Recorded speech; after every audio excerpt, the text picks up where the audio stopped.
असम की राजनीति में जब बात होती है विवाद, व्यापार और धर्म के संगम की, तो नाम याद आता है मौलाना बदरुद्दीन अजमल का। साल 2026 का असम विधानसभा चुनाव बदरुद्दीन अजमल के लिए सिर्फ एक चुनाव नहीं, बल्कि उनके राजनीतिक वजूद को बचाने की एक अग्नि परीक्षा थी। क्योंकि 2024 के लोकसभा चुनाव में धुबरी सीट पर मिली करारी हार के बाद, जहां उन्हें कांग्रेस के रकीबुल हुसैन ने 10 लाख से ज्यादा वोटों से हराया था, तो कई विश्लेषकों ने अजमल की राजनीति के अंत की भविष्यवाणी कर दी थी। लेकिन 4 मई 2026 को जब बिन्नाकांडी सीट के नतीजे आए, तो अजमल के हिस्से जीत आई। हालांकि उनकी all India United democratic front माने AIUDF के सिर्फ 2 ही उम्मीदवार चुनाव जीत पाए, जिसमें एक खुद बदरुद्दीन अजमल है। यानी उनकी पार्टी ने कुछ खास तो नहीं किया जो अजमल के लिए एक सियासी धक्के की तरह है, लेकिन उन्होंने अपनी पॉलिटिकल इज्जत जरूर बचा ली। तो चलिए एक नजर उनकी अब तक की यात्रा पर दौड़ाते हैं।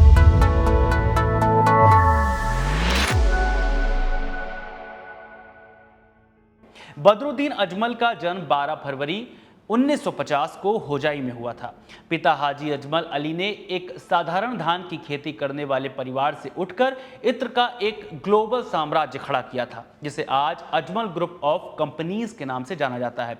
अजमल खुद इस ग्रुप के डायरेक्टर हैं और उनका कारोबार भारत से लेकर खाड़ी देशों तक फैला हुआ है। सिर्फ व्यापार ही नहीं, अजमल को एक प्रतिष्ठित इस्लामी विद्वान भी माना जाता है। उन्होंने दुनिया भर में मशहूर दारुल उलूम देवबंद से धर्मशास्त्र और अरबी में मास्टर डिग्री हासिल की है। इसके साथ ही वे असम में जमीयत उलेमाए हिंद के राज्य अध्यक्ष भी हैं। वो अजमल फाउंडेशन के जरिए 25 शैक्षणिक संस्थान और कई अस्पताल चलाते हैं, जिनमें होजाई का मशहूर हाजी अब्दुल माजिद मेमोरियल हॉस्पिटल भी शामिल है। स्थानीय लोग उन्हें प्यार और सम्मान से अजमल सेठ कहकर पुकारते हैं। अब आइए उस बिन्नाकांडी सीट पर जिसे अजमल के वर्चस्व से जोड़कर देखा जा रहा था। बिन्नाकांडी विधानसभा सीट असम के होजाई जिले में स्थित है और ये सीट 2023 के परिसीमन के बाद अस्तित्व में आई थी। इसे पुरानी जमुना मुख सीट से काट कर बनाया गया है, जो लंबे समय से अजमल परिवार का गढ़ रही है। इस नई सीट पर करीब 2,60,000 मतदाता थे।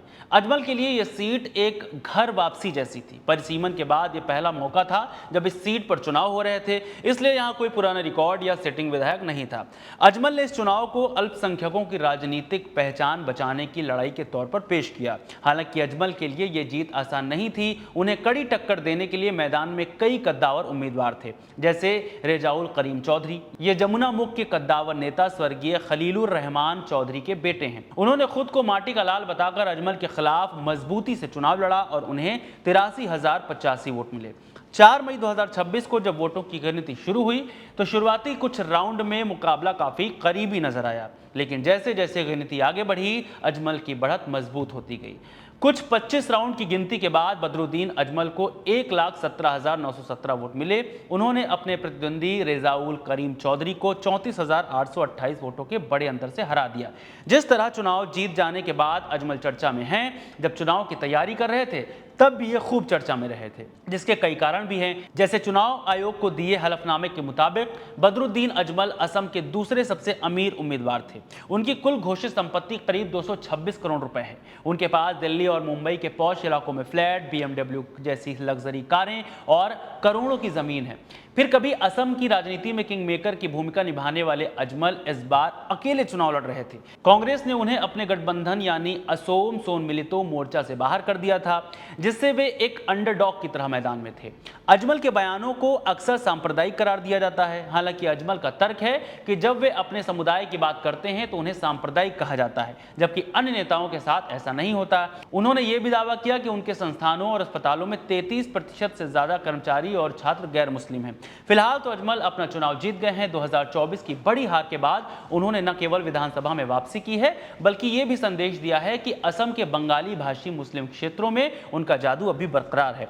भले ही राज्य में भाजपा के नेतृत्व वाला एनडीए गठबंधन पूर्ण बहुमत के साथ तीसरी बार सरकार बनाने की ओर बढ़ रहा था, लेकिन अपनी नई सीट बिन्नाकांडी जीतकर अजमल ने सुनिश्चित कर दिया कि असम की विधानसभा में उनकी आवाज फिर से गूंजेगी। आपको बता दें कि उनकी पार्टी AIUDF ने कुल 30 सीटों पर चुनाव लड़ा था। इस वीडियो में फिलहाल इतना ही। मेरा नाम है रविशंकर। इस पूरी वीडियो को रिकॉर्ड किया है तौफीक ने। शुक्रिया।